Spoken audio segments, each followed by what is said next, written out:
few days ago, nobody was worried. Today, markets are reacting. Founders are nervous, and developers are quietly asking the same question. What just changed? This video is not a demo. It is not hype. I want to explain why Claude Cowork triggered panic, what it actually changes about software work, and why the definition of coding is already shifting. Let's start with the part most people are missing. Claude Cowork is not a website. It is not another chat tab. It is an agent that takes a seat at your desk. Most AI tools today behave like consultants.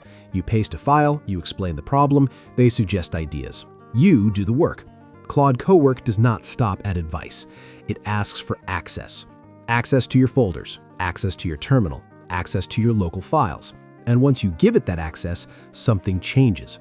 It doesn't just suggest code, it creates the file, it saves it, it runs the test, it checks the result. That alone changes what it means to be a developer. Now let's talk about why the market reacted.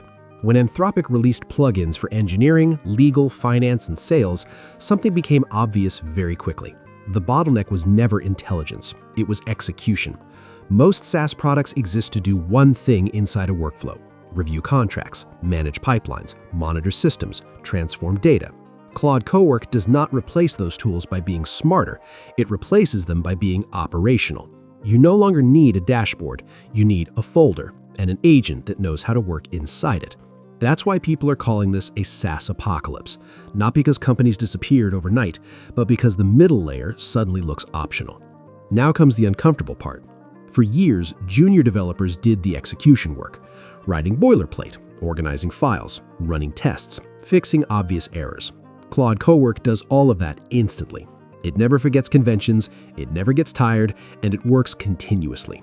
If your only value is typing syntax, that role is shrinking fast. But this is not the end of developers. It's a reshuffle. Because while the coder is under pressure, the architect just got leverage.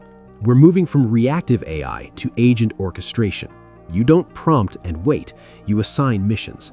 Build this service, audit this directory, refactor this system, track failures over time. The AI executes, you decide direction. You stop laying bricks, you start managing construction. That's the real shift. The distance between idea and deployment is collapsing. Once you watch a system build itself inside your folder, going back to manual workflows feels outdated. So no, this is not the end of tech, but it is the end of tech as we knew it. The real question for 2026 is not whether AI will take jobs, it's whether you can operate an AI that works faster than you think. Because Claude Cowork is here to remove coding as the bottleneck, and what you build next depends entirely on how you adapt.